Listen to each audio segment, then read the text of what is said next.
Hello guys! Welcome to my father's farm. So today, pag-uusapan natin yung mga nakakatuwang fan facts about saging. By the way, welcome to my father's farm. Alam mo ba, ang saging ay hindi lang pang merienda.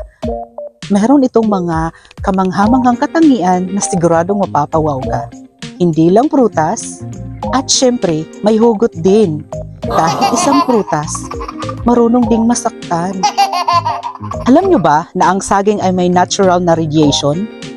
Tinatawag itong potassium 40. Pero huwag mag-alala, hindi yun masama sa katawan. Katulad ng pag-ibig, minsan nakakakuryente, minsan nakakakilig. Char!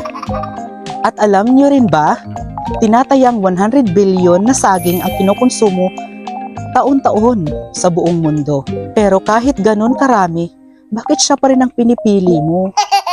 Hindi lang tao ang mahilig sa saging, pati elepante, unggoy at ibang ibon. Kasi madali itong tunawin at masarap.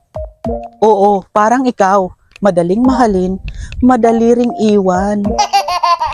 Alam nyo ba, ang saging ay hindi talaga puno. Ito ay isang uri ng malaking damo o berry.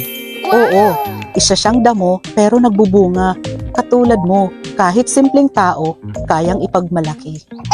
Ang balat ng saging ay maraming pakinabang. Ginagawa itong organic fertilizer, papel at sapatos. Oo, kahit nga saging, kahit patapon, diba may gamit pa rin. Parang ikaw lang yan. Know your worth. Sa ibang bansa, ginagawa itong ketchup at beer. O diba, ang saging ay pwedeng pang-ulam at pang-inom. Parang pag-ibig, minsan sweet, minsan nakakalasing. Yan ang saging, matamis, masustansya at maraming gamit. Kung ang balat nga ng saging may silbi, ikaw pa kaya? Kaya laban lang sa life.